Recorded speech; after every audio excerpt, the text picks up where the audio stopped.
Herbert W. Armstrong presenta La Pura Verdad acerca de las noticias del mundo de hoy y las profecías del mundo de mañana. Pues bien, saludos amigos. Este es Herbert W. Armstrong con las buenas noticias del mundo de mañana. Bueno, saludos, amigos. Soy Herbert W. Armstrong con las buenas nuevas del mundo de mañana. Y como decía en la transmisión anterior, hoy tenemos buenas noticias. Ahora bien, ¿qué tienen que ver los ángeles con ustedes personalmente? ¿Han oído hablar de los ángeles? No creo que hayan visto uno nunca. Pero, ¿quiénes son los ángeles? ¿Qué son? ¿Por qué existen? Lo hemos estado viendo en la Biblia en las últimas transmisiones, porque este tema de los ángeles es algo sobre lo que los científicos no pueden decirles nada. Es algo que, o creemos en la revelación de la Biblia, creemos que la Biblia es una revelación divina del conocimiento de Dios Todopoderoso, el Creador, que sabe y que revela algunas cosas al hombre que de otra manera nunca podríamos saber o entender. Conocimiento que de otra manera es totalmente inaccesible. Y o creemos eso, o bien nos damos por vencidos y decimos que no sabemos, porque no hay otra manera de saber nada sobre los ángeles. He estado profundizando en esto hasta cierto punto, porque estoy bastante seguro de que la mayoría de ustedes nunca han oído hablar mucho de los ángeles. Han oído hablar de ellos un poco, pero no para explicarlos. Dudo que hayan escuchado alguna vez un sermón sobre ángeles que exponga y explique qué son, por qué existen, de dónde vienen, cómo surgieron y todo sobre ellos. Dudo que hayan leído algún libro o artículo sobre ellos. Ya casi hemos terminado, lo hemos estado viendo en varios programas. Hemos visto que los ángeles siempre están felices. Se les representa glorificando a Dios, gozosos, llenos de fe, siempre alabando a Dios y felices, porque son siervos de Dios. He explicado, y permítanme decirlo una vez más, que tanto la palabra hebrea como la griega para ángel traducidas al español, significan mensajero o agente. Y que estos ángeles son parte del gobierno de Dios. Que Dios gobierna el universo desde su alto cielo. Él creó toda fuerza, energía, todo poder, y sostiene el universo con su poder. Y Él opera cada poder y fuerza, y controla desde donde se gobierna todo el universo, es el propio cielo de Dios. Y ese es el asiento real de la sede de los ángeles, aunque pueden ser enviados desde allí. Son mensajeros, son sirvientes, son sobrehumanos. Son seres espirituales, no están hechos de materia. Cada uno es un ser espiritual creado por separado. Los ángeles no tienen sexo, no son masculinos ni femeninos, no se reproducen. Cada ángel ha sido creado por separado e individualmente.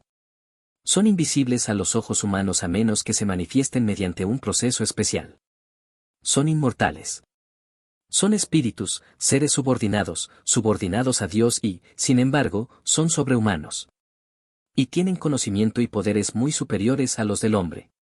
Vimos, creo, aquí en el programa anterior, por ejemplo, en el primer capítulo de Hebreos. Volvamos a eso.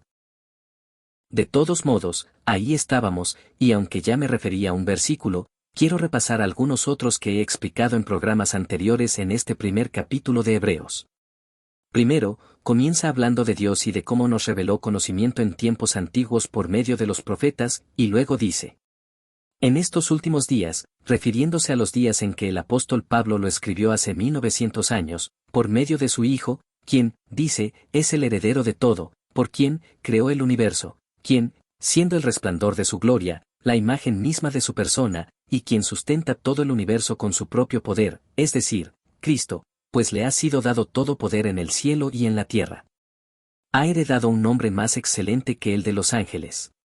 Y siendo hecho, ahora, mucho mejor que los ángeles. Fíjense en el versículo 4, siendo hecho mucho mejor que los ángeles. Él es superior a los ángeles, en autoridad sobre ellos. Y dice un poco más adelante, aquí en el versículo 6, y que los ángeles de Dios lo adoren. Hebreos 1, versículos del 2 al 4 y 6 parafraseado. Así que Él es Dios, y Dios mismo, e incluso los ángeles lo adoran. Pero ahora aprendemos aquí, en el versículo 7, que habla del hombre, pero también se refiere a Cristo, porque otras escrituras lo mencionan. Fue hecho un poco menor que los ángeles. Hebreos 2, versículo 7 parafraseado. Cristo, como ser humano, nacido de la Virgen María, fue hecho menor que los ángeles. Pero ahora, mediante la resurrección de entre los muertos, es hecho Hijo de Dios y, por lo tanto, Dios mismo.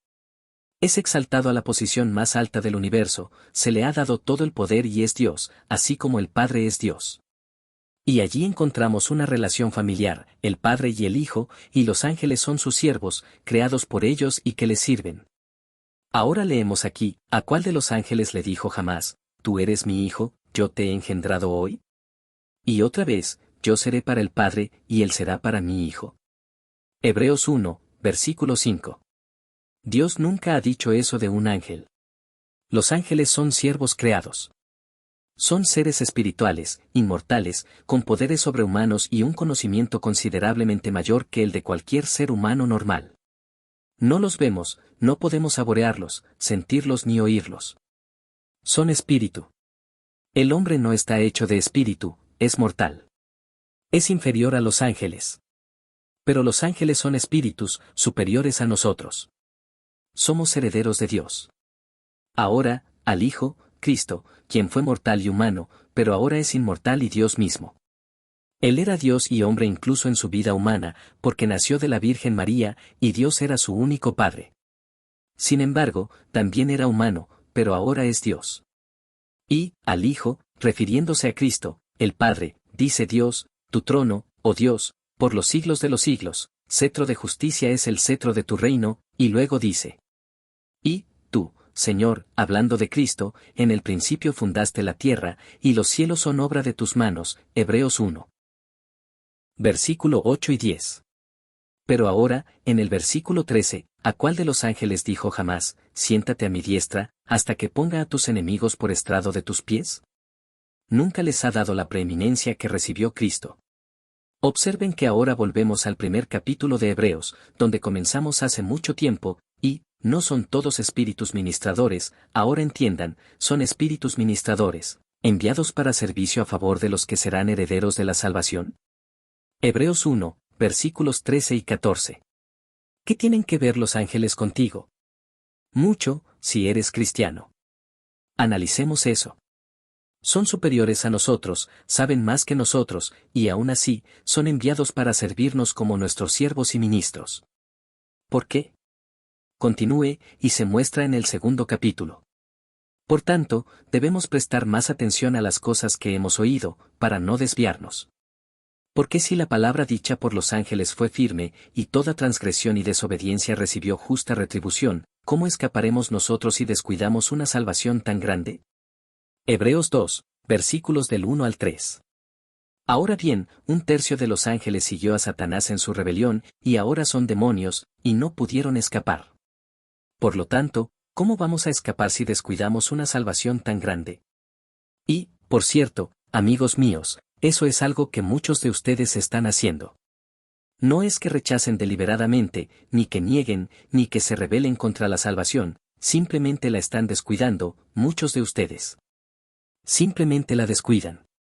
Dejan que otras cosas ocupen el primer lugar en sus vidas.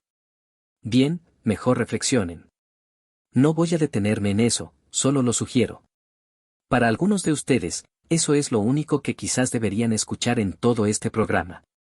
Ahora llegamos al quinto versículo, que dice, no sujetó a los ángeles el mundo venidero, ahí se refiere al mundo de mañana. Ese es el nombre de este programa, el mundo de mañana. Ahora bien, no sujetó a los ángeles el mundo venidero, ni el mundo de mañana, del cual hablamos. Pero alguien en cierto lugar testificó, diciendo, que es el hombre. Hebreos 2, versículos 5 y 6. Ahora bien, aquí está la pregunta, ¿qué es el hombre? O bien, esto no intenta definir de qué está hecho, en este caso particular. Sino, en otras palabras, ¿qué significa para el hombre? ¿De qué sirve? ¿Qué es el hombre para que te acuerdes de él? Hebreos 2, versículo 5. ¿Por qué debería Dios prestar atención al hombre? Escuchen, amigos míos, un hombre es bastante pequeño comparado con el tamaño de esta tierra. Creo que mencioné, hace poco en este programa, que cuando estaba en estos aviones grandes, modernos y superpotentes. En fin, he notado que, al ascender en estos aviones, los hombres se vuelven como pequeñas motas, y finalmente desaparecen hasta que no se pueden ver. Cuando estás en el aire, un automóvil es solo una mota, poco más que un puntito diminuto. Y un hombre sería tan pequeño que no podrías distinguirlo sin un telescopio, unos prismáticos o algo similar. Y lo he intentado en vano, no sé si tú también, quizá mis ojos no los captaron, pero ni siquiera he podido ver hombres a esa altura. He mirado, y nunca he podido ver uno, quizá simplemente no hay nadie. Pero los hombres se vuelven bastante pequeños cuando te alejas de ellos. Y, sin embargo, la Tierra no estás lo suficientemente lejos como para verla entera como una bola. Simplemente miras hacia abajo y la ves, y sigue pareciendo plana. Así que el hombre es bastante pequeño. Y cuando consideras que algunas de estas estrellas que vemos en el cielo son miles, e incluso 1.000.000 de veces más grandes que nuestro Sol, y el Sol es aproximadamente, ¿cuánto es? 1.000.000 de veces más grande que esta Tierra, supongo, o más, consideras que el hombre es bastante pequeño. Y Dios creó todas esas cosas, todas las galaxias, todas las vías lácteas, todo el universo. Dios creó todas estas fuerzas y poderes. Apenas estamos aprendiendo a aprovechar algunos de los poderes de la energía atómica, y ahora la bomba de hidrógeno. El hombre está aprendiendo a liberar poderes extraordinarios. Pero Dios creó esos poderes, nos dejan sin aliento. ¿Qué tan pequeño es el hombre? Un hombre es bastante pequeño. ¿Por qué debería el gran Dios, que creó todas estas cosas, preocuparse por el hombre? ¿Por qué debería Dios tenerlo en cuenta? ¿O al Hijo del Hombre, para que lo visites? Hebreos 2, versículo 6. Hablando de Cristo, lo visitas. Cristo visitó la tierra y visitó al hombre. Y descendió aquí y se hizo como uno de nosotros con el propósito mismo de morir, para poder morir y pagar la pena de nuestras transgresiones contra el gobierno de Dios. Para poder ser el pionero de nuestra salvación. ¿Pero qué es esa salvación? ¿Por qué debería Dios tenerlo en cuenta? ¿Por qué? Dice en el siguiente versículo. Lo hiciste, al hombre, un poco menor que los ángeles, y Cristo era hombre, por lo que entonces era inferior a los ángeles. Pero nosotros somos inferiores, un poco menores que los ángeles, lo coronaste de gloria y de honra, y lo pusiste sobre la obra de tus manos, Hebreos 2, versículo 7. Ahora bien, fíjense en que pusiste al hombre sobre la obra de las manos de Dios. Todo lo sometiste bajo sus pies. Hebreos 2, versículo 8. Ahora bien, esto no se refiere solo a Cristo. Se refiere a ti y a mí, al menos a nuestro potencial. Se refiere a lo que podemos llegar a ser. Se refiere a quienes reciben la salvación, a quienes no descuidan esa salvación tan grande. Dios ha sometido todo bajo nuestros pies, bajo los pies del hombre. Pero continúa en este 8º versículo, el 2º capítulo de Hebreos. Porque en cuanto le sujetó todas las cosas, nada dejó que no le sea sujeto. Hebreos 2, versículo 8. Esa es una afirmación bastante amplia. De hecho, ahora mismo todo el poder le ha sido dado a Cristo, tanto en el cielo como en la tierra. Todas las cosas están bajo Cristo. Él tiene todo el poder, y sin embargo, algunas cosas aún no están completamente conquistadas. Pero Él tiene el poder. Todavía no todas las cosas están sujetas a Él, ni siquiera Cristo, en lo que a eso respecta. Pero esto se refiere a la humanidad en general. ¿Saben por qué? Porque, amigos míos, Cristo vino para hacer posible que tuviéramos salvación. Cristo vino para hacer posible que nuestras transgresiones fueran perdonadas, para que pudiéramos ser reconciliados con Dios Padre. Fuimos hechos a imagen de Dios. Solo hemos llevado la imagen de lo terrenal, como se lee en 1 Corintios 15 en el Nuevo Testamento. Pero podemos, y si nos convertimos, llevaremos la imagen de lo celestial. Y Cristo vino a reconciliarnos con Dios para que fuéramos engendrados por Dios, como hijos de Dios. Para que recibiéramos su Espíritu Santo y fuéramos hijos de Dios. Y que todas las cosas, en última instancia, deben ser puestas bajo nuestros pies. En sujeción bajo nuestros pies, en el cielo y en la tierra, si puedes entenderlo. Escucha. Porque en cuanto le sujetó, nada dejó que no sea sujeto a él. Pero ahora no vemos, todas las cosas ahora en el presente, es decir, no vemos, ¿qué significa? Todavía, y la siguiente palabra es, todavía. Pero ahora no vemos, todavía todas las cosas sujetas a él. Hebreos 2, versículo 8. Ahora bien, algunas cosas están sujetas al hombre. Sí, el hombre incluso es capaz de controlar, en mayor o menor medida, la fuerza de la gravedad. Podemos ir en contra de ella y volar en aviones. Hemos podido controlar la energía atómica. El hombre incluso ha podido hacer que un río fluya en sentido inverso. El río Chicago, en Chicago, corre en sentido inverso, créanlo o no. Lo han hecho dar la vuelta y tomar el otro camino. Y muchas cosas están sujetas al hombre. El hombre realmente ha tenido poder y control sobre los animales, etc. Pero muchas cosas, o todas las cosas, aún no están sujetas al hombre. ¿Pero qué vemos ahora? Esto es lo que vemos ahora. Vemos a Jesús, quien fue hecho un poco menor que los ángeles, ahora Cristo fue hecho un poco menor que los ángeles, a causa del padecimiento de la muerte, en otras palabras, fue mortal para poder morir. Los ángeles no pueden morir. Tuvo que ser hecho menor que los ángeles para morir, porque los ángeles no pueden morir. Si ven eso, ahora vemos a Jesús, coronado. Hebreos 2, versículo 9. Jesús ahora está coronado. Entiéndanlo, y todo el poder y la autoridad le son dados. Les leí una descripción de su aspecto actual en el programa anterior. Sus ojos son como llamas de fuego, su rostro resplandece como el mismo sol en todo su esplendor y fuerza. Con todo el poder de los rayos del sol. Sus pies son como bronce bruñido. Así es él ahora. Él es, coronado de gloria y de honra, para que por la gracia de Dios gustase la muerte por todos. Porque convenía a él, Cristo, por cuya causa son todas las cosas, y por quien todas las cosas subsisten, pues Dios creó todas las cosas por medio de Jesucristo, ahora le convenía, al llevar muchos hijos a la gloria. Hebreos 2, versículos 9 y 10. Los ángeles no son hijos, son seres creados. Pero tú y yo, si nos convertimos en hijos de Dios y seremos llevados a la gloria. La misma clase de gloria, amigos míos, que Jesucristo tiene. Su rostro resplandece como el mismísimo sol en su plenitud, sus ojos como llamas de fuego. Todo el poder en el cielo y en la tierra le ha sido dado. Y Él es el pionero de nuestra salvación. Seremos hechos como Él. Él es el primogénito entre muchos hermanos. Tú y yo podemos ser esos hermanos, si podemos despertar y darnos cuenta. Le convenía. Ahora, que, habiendo llevado muchos hijos a la gloria, perfeccionase por medio de padecimientos al autor de la salvación de ellos, que es Cristo, por supuesto, para hacerlo a Él, o al líder, al pionero de nuestra salvación. Hebreos 2, versículo 10.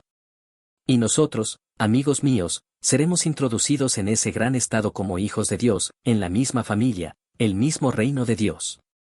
Oh, ¿pueden comprender cuán grandioso es esto? ¿Cuán tremenda es realmente la salvación? Serán verdaderos, Dios. Tendrán un rostro que brillará como el sol, sus ojos serán como llamas de fuego. Y todo será puesto bajo sus pies. Eso no les ha sucedido a ninguno de ustedes. Así de grande es nuestro destino, amigos míos. Así de grande es la salvación. No es de extrañar, entonces, que diga aquí atrás, ¿cómo escaparemos nosotros si descuidamos una salvación tan grande? Hebreos 2, versículo 3. Lean la Biblia un poco más. No se ofendan ahora, no se desvíen. Mucha gente se ofende al escuchar la cruda verdad de la Biblia. Pero quiero decirles que hay más en esta Biblia de lo que jamás imaginaron. Amigos míos, ¿qué tienen que ver los ángeles con nosotros? Primero quería mostrarles el gran destino y el potencial de cada ser humano mortal, que puede ser inmortalizado, que puede nacer en la familia misma de Dios, algo que ningún ángel puede. ¿Por qué, entonces, son nuestros siervos? Y lo son.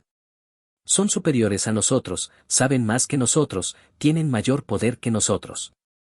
Pero no tienen ni una ínfima parte del poder, del conocimiento, de la importancia ni nada de lo que será nuestro. Somos los herederos, los hijos de Dios. Es como un hombre, un multimillonario, que tiene muchos sirvientes. Y contrata sirvientes para que cuiden de su hijo pequeño, quizás un niño de 3 o 4 años. Pero ese pequeño será su heredero algún día, ese pequeño heredará la gran fortuna. No es tan viejo, no sabe tanto como los sirvientes que contrata para atenderlo. Él no tiene la fuerza física de ellos, aún no ha crecido. Pero potencialmente tiene un futuro mejor. Y por eso, esos siervos que saben más son dados para velar por él. Para asegurarse de que ningún automóvil lo atropelle, para protegerlo, para enseñarle, para entrenarlo, para ayudarlo, para servirle. Porque algún día él será su amo. Amigos míos, así es con los ángeles. Y Dios es el gran multimillonario, y mucho más. Dios es el creador y nosotros somos potencialmente sus hijos. Podemos ser engendrados y luego nacer como los propios hijos de Dios. Y los ángeles son los seres creados, que son más poderosos que nosotros, que tienen mayor conocimiento que nosotros. Y su razón, su propósito, su función, al menos la de los ángeles que vienen a esta tierra, es ministrarnos. Ahora se lo leo aquí, ¿no son todos espíritus ministradores, enviados para servicio a favor de los que serán los herederos de la salvación? Hebreos 1, versículo 14. He intentado mostrarles cuán grandiosa es la salvación. Seremos mucho más grandes que los ángeles. Ahora bien, profundicemos un poco más, retrocedamos ahora, si prestan atención a Mateo 4, versículo 11. Entonces el diablo dejó a Cristo, y he aquí, los ángeles vinieron y le servían, después de la tentación. Mateo 4, versículo 11. Esa tentación en el monte, cuando Jesús fue llevado por el Espíritu al desierto para ser tentado por el diablo. El diablo finalmente lo llevó a esa montaña altísima. Y los ángeles finalmente vinieron y le servían. Y el diablo había citado otra escritura, que volveremos a leer en los Salmos un minuto más adelante. Ahora, observen el 5º capítulo de los Hechos, el 5º capítulo y el versículo 19. Pero el ángel del Señor, de noche, abrió las puertas de la cárcel, los sacó, a Pedro y Juan, y les dijo, aquí son mensajeros y dieron un mensaje, ir. Poneos de pie en el templo y anunciad al pueblo todas las palabras de esta vida. Hechos 5, versículos 19 y 20. Allí estaban ellos, ministros. ¿Ven cómo eran agentes, siervos de Dios? Son ministros del pueblo de Dios. Nos ministran de maneras que no se imaginan. Y eso me trae algo que les voy a contar ahora mismo. Una vez, cuando nuestra hija mayor, Beverly, era una niña pequeña, un bebé, y tenía poco menos de 3 años. Estábamos visitando a los padres de mi esposa, o mejor dicho, su padre, su madre, que había fallecido.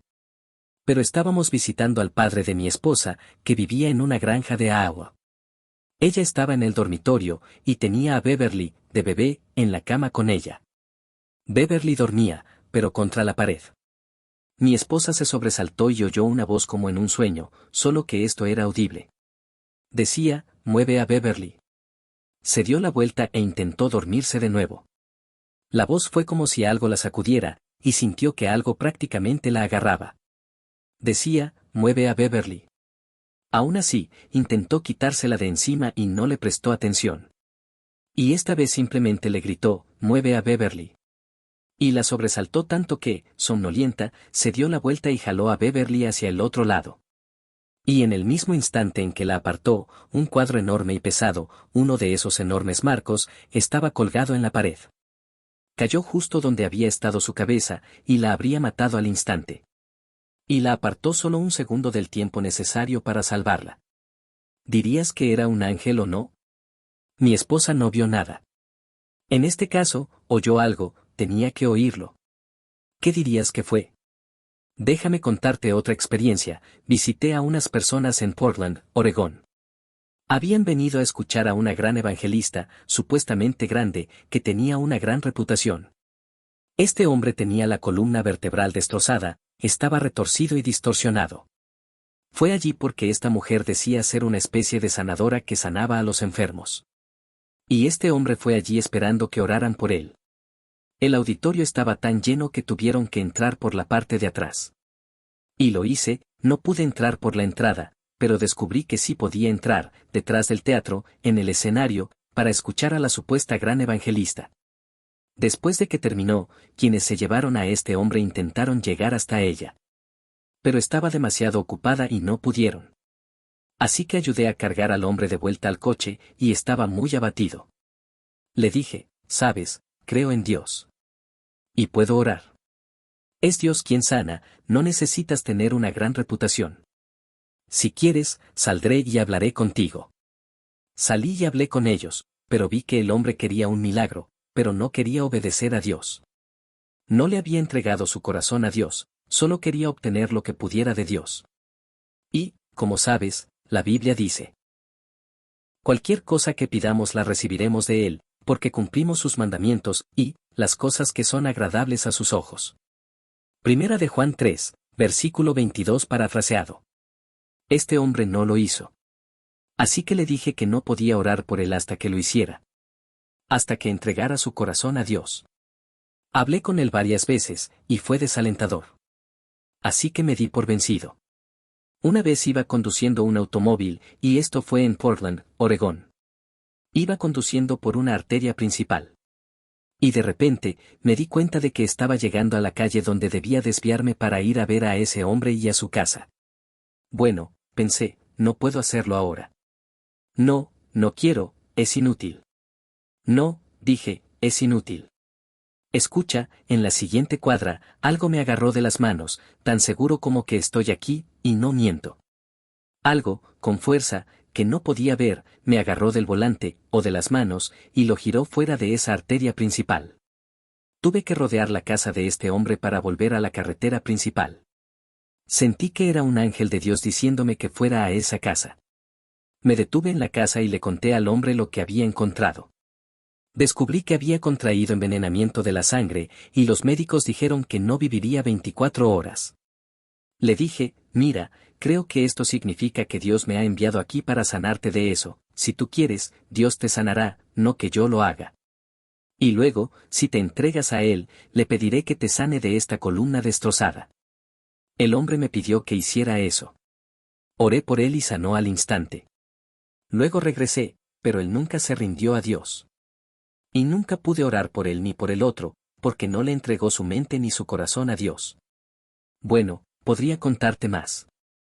Se acabó el tiempo, quería continuar y mostrarles otros pasajes de las Escrituras sobre cómo los ángeles velan por sus pequeños hijos, cómo son enviados como agentes y sirvientes para velar por nosotros. Siguiente en esta serie, ¿los ángeles se casaron con mujeres antes del diluvio?